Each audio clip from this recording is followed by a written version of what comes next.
Service Radyo Pilipinas. Radyo Publiko ng Bagong Pilipinas para sa Bagong Pilipino. Naghahatid ng mahahalagang balita at impormasyon na guugnay ng pamahalaan sa sambayanan. Tulay sa himpapawid ng serbisyo publiko. Radyo Pilipinas. Radyo Publiko. Ang boses ng Pangulo. Sa Iloilo, Radyo Pilipinas. 585 AM. Oras sa Radyo Pilipinas, Philippine Standard Time, alas 8:34 sa aga.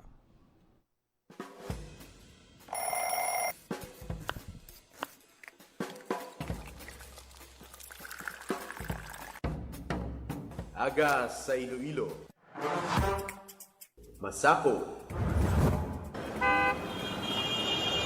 Magahod. Mapagsik. Panibagong adlaw pagkatapos ng paghuway sang gabi antes. Bag-o nga paglaom. Isa naman kapag himakas sa matahong nga palaabuton. Iloilo Morning, ang programa nga kaupod ninyo sa pamahaw kunaga. Magadulong sang labing ulihi nga balita, mga istorya halin sa Iloilo, kag iban nga bahin sang rehiyon, mga ginahuluhang balan, kag mga trending topic sa social media. Ululupod naton at tubangon ang maayo nga aga. Magpamati na sa Iloilo Morning! Diri sa 585 kHz sa AM bands ang inyong mga radyo. Radyo Pilipinas Iloilo, the only government radio station in Western Visayas.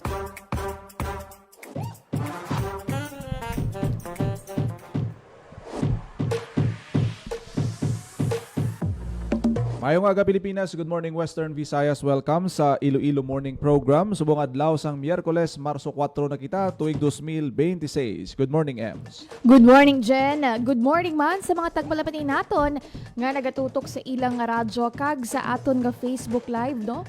Ang pila ka mga eskwelahan nga nagpatuman sang suspensyon sang klase o kung sang suspensyon sang face-to-face classes kahapon, balik na sa normal. Subong Jen, diri sa syudad sang Iloilo. Kung di ko magsala daw may 35 or 36 no ka mga eskwelahan diri sa syudad sang Iloilo ang nagpatuman sang suspensyon sang face-to-face classes kahapon. Tiamo na nga pagpadulong naton kay na lalo pang dunggid ang pagbalik no sang pagpugok sang trapiko sa mga dalanon. O tikon dito magsala sa datos ng Department of Education, the 125 tanan ka mga public kag private schools kahapon na nagasuspinde sang ila sining face-to-face classes.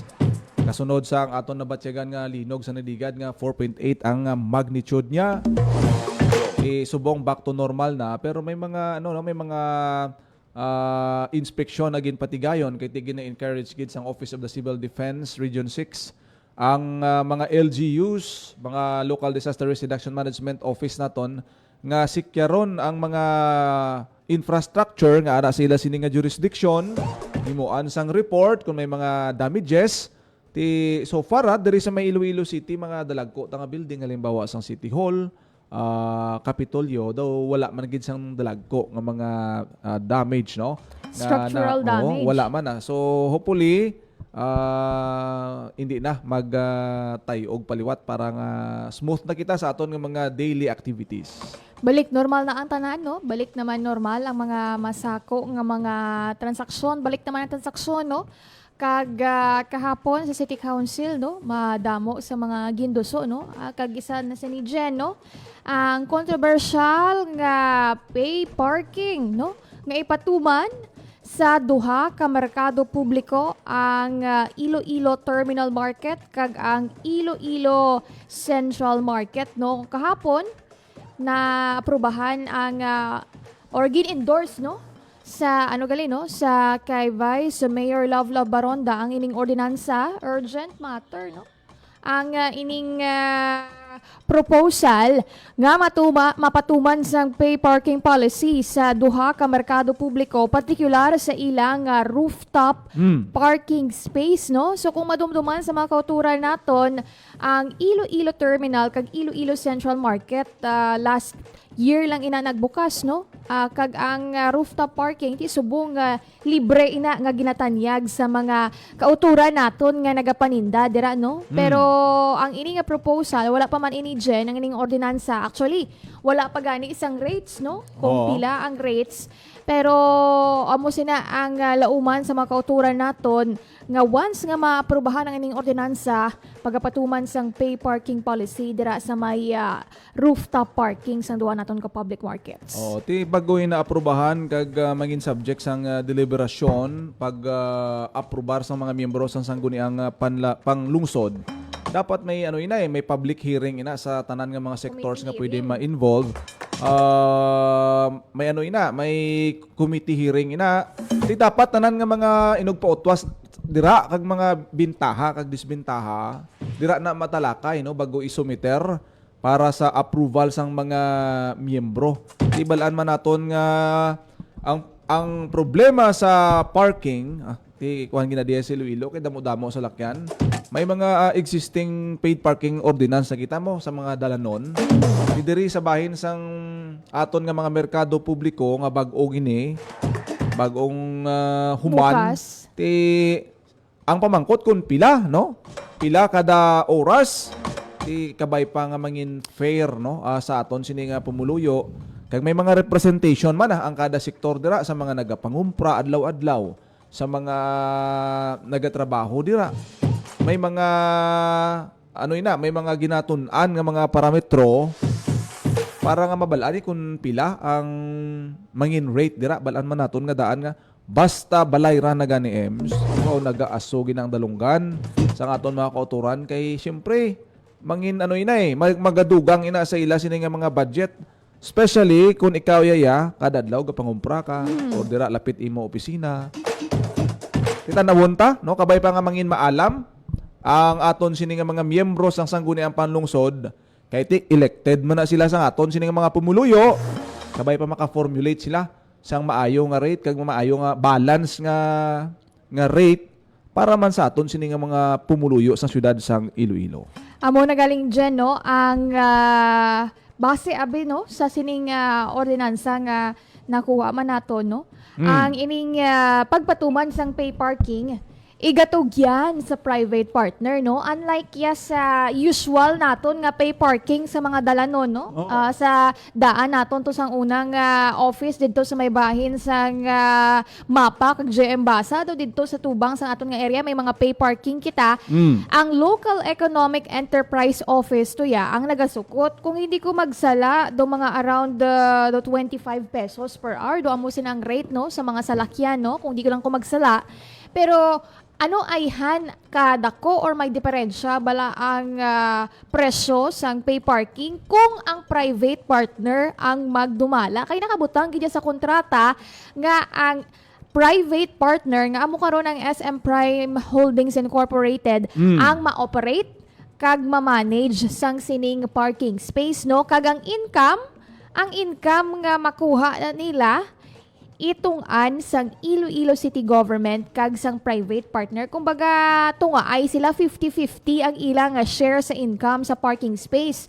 Di ko madumduman nato no sang patigayon ang soft opening sang sining duha ka merkado publiko 500 no ang kapasidad sa mga salakyan sa duha so do 250 to 50 no ang mga salakyan included na dira ang mga motorcycles ti kung mga 500 mga pila na ayhan ang estimate no kay ti kung basehan naton di ang mga collection fee halimbawa sang Iloilo City Local Economic Enterprise sa ilang November no 2025 collection naglabot sa 619,980 pesos ti pila na ayhan ang mangin estimate man sang ilang makuha nga income dira sa duha ka public markets.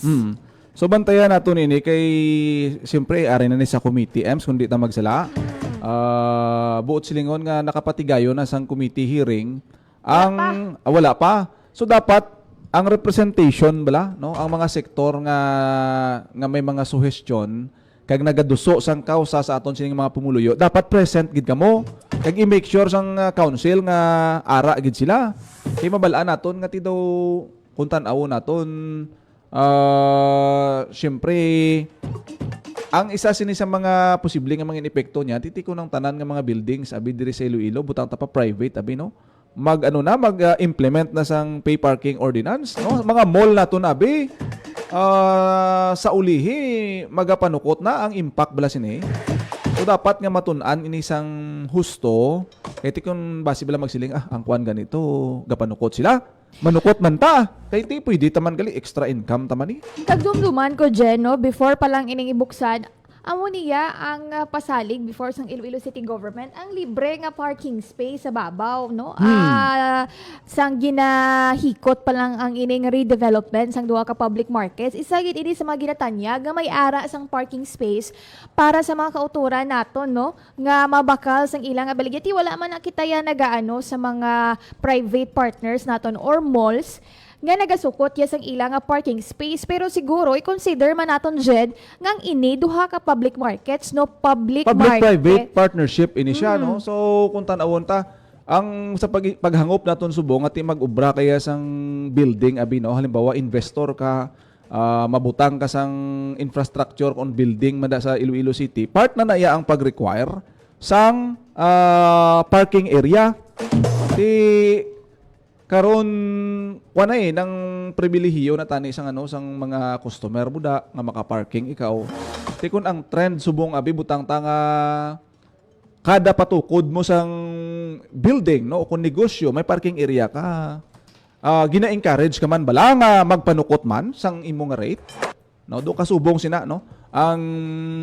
Ang masilik naton ang sitwasyon, naga-encourage bala ini sa iban pa nga mga negosyo o kung mga private buildings, diri commercial building, nga kung mayara sila sang customer, nagbakal na sila sa sina nga lugar, tapos ukton pagi sila sang parking, sang pay parking. Mga kasubong sina nga pala mangkutanon, halimbawa may madugang pagi diabi, no? Kati wala pa man gid di ma-saturate ang iban nga mga areas.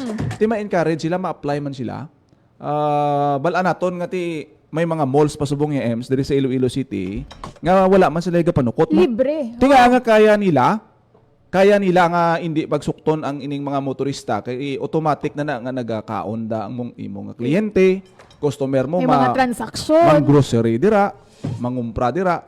So siguro dapat gid man nga matun-an ini, no, kaga mangin balanse ang pagtuon sini kay ang tendency kun mangin culture na ini siya, base nga tanan nga mga establishmento ma-appeal naman. kay masiling sila nga ginpasugtan nyo gani ni ang amo ni ang terminal market kag central market kami pa nga may-ari man kami sang rate nga amon. Titanawon tabi kung diin ang brilliance sang aton sini nga mga miyembro kag sa mga naga-represent sang ordinaryo nga pumuluyo kadto kamo sa public hearing kag sa committee hearing para nga may boses man to. Ari bala dyan, pamatian natin. Lipot lang gid siya, no? Kahit ang inibaling agenda, no? Nalakip sa agenda. Ara siya sa other matters, no? So, wala gid siya masyado natalakay. Kahit ginrefer pa lang siya sa komitiba. So, ari bala pamatian natin ang kabahin, no? Sang proposal, sang sining pay parking policy dito sa rooftop parking nga gin-propose, no? Ni Councilor Rex Marcos Sarabia. The Iloilo City New Terminal Public Market and the new Central Public Market of 2026 for appropriate action. For this item, would like to respectfully move to refer this item jointly to the Committee on Ways and Means and the Committee on Markets, where the Committee on Ways and Means shall act as the lead committee. So moved. Has been moved and seconded, there are no objections. Motion carried. No, actually mga 30 seconds lang to ang pagbasa ni Councilor Rex, tapos gin-move dayon nga i-refer sa Committee on Ways and Means. I-approve da yun pag refer. Bali wala pa na siya, no? Gin-refer pa lang kay refer other pa lang. matter, no? Other matter. So most probably mahiwat pa sila sa committee hearing or anong mga desisyon sa committee ba, paano ini siya italakay kay ang iniabi nga ordinance dyan, may ara na yasang agreement, no? Unlike sa ibang nga ordinance nga proposal, parang ariya may agreement na sa tunga sang mga committee, no? Sa in relation man sa PPP, ti basi may mo ini nga urgent matter, kag pwede sila ka-suspend sang house rules, nga insigida maaprubahan ang ini nga ordinansa. Ti bantayan naton kung anong mangin update sini. Kaya sa version sa nasiling mo kagina, tagaan sang full authority. Oo. Ang private partner nga magdumala sang rate kag magduso sang ila sini nga rate. Balaan naton nga sang una sa Iloilo City wala man natin mga rate pero diri sa may downtown area sa may Valeriada sa isa ka mall da mayara na da suktanay. Amo ginadang pinakauna yes. na implement dito sa may downtown city property na hinahimuan na ini ordinansa although nga gin question ina gani kag may mga areas nga ginbawi kay Wala gina panagyahan sa wala city gina government. panagyahan sa city government pero nanukot sila. Di karon kon ang bala na to na nga ang 5 ka piso subong ang piso lang gani nga saka sa kada litro sang gasolina for example dako inang epekto sa bulsa. Ti hindi mo na mabasol kung nga magwangal ang mga Ilonggo kay ti masilig sila merkado man na partly kay ti PPP na siya partly owner man sina ang pumuluyo. So may rason man siguro kung nga ang May questionon rason, sila kag ipabutyag nyo da kay ang mga nagadesisyon da kamo man na nagboto Imagine, no, kung panumdumon lang naton Abe? ang mga nagabakal na da sa public market, no, kung kaisa may mga kinanglanon man sila, no, masiling kayo naton nga public market, no, dira ka makabarato, dira ka man makapili isang maayong kalidad, ti ang ilad ang panumdumon nga mabakal ka na gani, may bayran ka pa nga pay Ti siyempre parking. gindala mo sa- Siyempre, Oo. most probably gid ya Jen, kung mamakal ka da sa may central, madala ka gid na yan sa ikarga mo salakyan, mga kay ti- kargahan ka ang imo na ginabakal da bulk, no? o kay terminal market dan damo na daya sentro gina mo makadto ka da siyempre may makarga ka sa isa kakaing Gani. nga samatis kay ti banda mga ginabaligya man na nila no ti karon din mo na din ka na ma-plastar amo na ang mga Pati mga taga-province, kay tisang una ya, ang terminal sang mga jeep ara pada sa terminal market, ti subong nga wala na, ti mapilitan gini ang mga taga-probinsya man nga gapamakal da sa super nga magdala sang ila sa lakyan. So ti Tanawo naton ini kay sa aton sini nga mga Ilonggo, mga pumuluyo sa Ilonggo, dapat nga mangin aware gid kamo, kag dapat nga may representation, may proper representation gid sa hearing kay nga right ina mo para nga maka-create sang fair nga sahi sang ordinansa kung pila gid man ang rate kung maaprobahan, dapat nga well represented ang tanan nga sektor dira no para nga mangin balanse. Kaya ti hindi man ini dapat mangin majority rule na lang dira nga maanad na lang abi no mati pag-approve sini okay na. Dapat nga may mabatian ninyo kung sinong nagadampig sang inyo man sini nga mga boses kag mga palananawon, especially nga do may rason gid, may dako gid nga rason nga madepensahan ang welfare man sang mga nagademand kag nagaayo may mga micro stories subong nga silang ti paano na lang adlaw-adlaw ko daga pangumpra but Gani. silingon idugang ko ang 50 pesos budget. ko 20 pesos ko mangin part na sa sang budget ko kung sa isa ka semana kadua ka bi mangumpra iti May business ka, may negosyo ka, may Oo. restaurant ka, may So, karinderya ka. amo na ang dapat nga tan-awon nila da sa bago ini maaprubahan. Di ginrefer ini Jen sa Committee on Ways and Means, no? Ang next nga himuon sa City Council, mapatawag na sila sa committee hearing, kag ang tanan nga stakeholders nga involved dire, no? Ang matambong. Actually, kahapon, gintiwaan naton nga laboton man ang Local Economic and Enterprise Office. Pero Jen, dumalawid ang ilang nga seminar. May seminar subong ang mga department head sang Iloilo City Government sa isa ka resort dito sa Banwa sang Haniway. Ti hulat-hulaton naton kung makabalik sila sa ilang nga seminar. Kag ngayuan naton sang update kung ano ang mangin na plastada sini, ano ang mangin resulta sini kay ti subong ang nagapatuman niya sang pay parking, no? Kay may ordinansa kita ang Local Economic Enterprise Office. Pero ang income man kuno ya Jen, 50-50 man ang income, no? Oo. Kung mga pila ay hindi kita kabalo mag-estimate. So actually ang ano sini ang crucial diri kay ti once ma-approve ini kag balaan naton nga ang negosyo bala sa parking patok gini bisan dito ka lang sa isla 700,000 kadto ka lang per sa month, area Jen. sang Boracay bala sa lakyan mo ibilin mo kada ulo na tag 250 per day na ang sukot. Ti karon gina-encourage diri sa Iloilo magamo sini kung maaprubahan ini, ma-encourage ining iban ang mga private sector bisan mga eskwelahan bikit ilapan ilang area kag parking area. Base kung manukot man sila sang parking fee o kung mag-apila man sila, nati masukot man kami bisan gamay-gamay lang.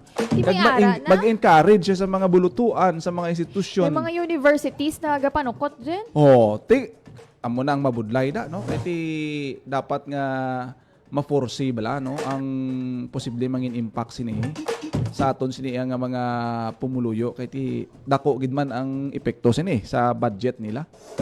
Di may mga komento kamo da? May mga anong inyo May na... nagaano man aw, may nagaano man sumangko tabi sa councils, may nagapamalabag man aw, may nagapabutyag sang objection o kung nagakilatis sa sini nga issue sa mga konsehal tada basi bla kun Gani, daway ta kabati aw. Wala gani kay ti ang kahapon ara siya sa other matters no endorsement siya kag refer lang siya sa Committee on Ways and Means. So kumbaga wala siya nalakip no sa agenda kay the urgent matter lang siya. Ti wala gid siya natalakay sa first reading or second reading. Kag sa second reading pa na dapat gen nga pwede kapabutsyag sang ilang nga opinion ang mga konsehal naton ti kahapon kadasig lang 30 seconds lang kag na refer na ini sa committee ba, particular sa Committee on Ways and Means. So, bantayan nato next week basi may update ini.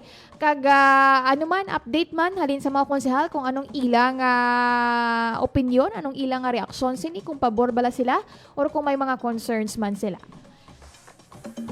Philippine Standard Time, alas 8:55 na sa aga. Wala na kasang oras diri sa Iloilo Morning. Ano-ano na ang inyong mga reaksyon? Oo, o padala ka mo komento sa dira? mga mensahe nyo kung may mga may mga Pabor bala ka mo Oo. or hindi, no? Okay lang sa inyo. Good morning sa aton mga FB Live viewers, si Ma'am Ann Pareñas gitanaw sa aton sini nga Good morning. pagpangalagad. And Salamat. ginatamya man naton dyan ang mga kauturan naton nga OFWs nga ato sa Middle East, no? kumusta ka mo da? Ang aton nga ang nga embassy kag ang aton nga gobyerno nagapangita na sa pamagi paano mabuligan ang mga kauturan naton mga OFWs nga makapauli no sa pungsod sa mga gusto. Ara na ginaplastar natin ko na nga na ya. Hambal ni presidente kundiin kada nga lugar pangita lang sang safe nga lugar sa aton sini nga mga Ilonggo OFWs. Bantayan ta. Halong gid kamo da, keep safe no sa mga kauturan naton nga Ilonggo OFWs. Wala ni kasang oras diri sa Iloilo Morning. Gani thank you gid sa inyo nga tanan sa kinaandan.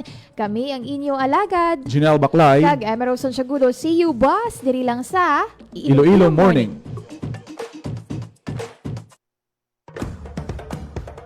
Ito ang Presidential Broadcast Service Radyo Pilipinas. Radyo Publiko. ng Bagong Pilipinas para sa Bagong Pilipino. Naghahatid ng mahahalagang balita at impormasyon na guugnay ng pamahalaan sa sambayanan. Tulay sa himpapawid ng serbisyo publiko. Radyo Pilipinas. Radyo Publiko. Ang boses ng Pangulo. Sa Iloilo, Radyo Pilipinas. 585 AM.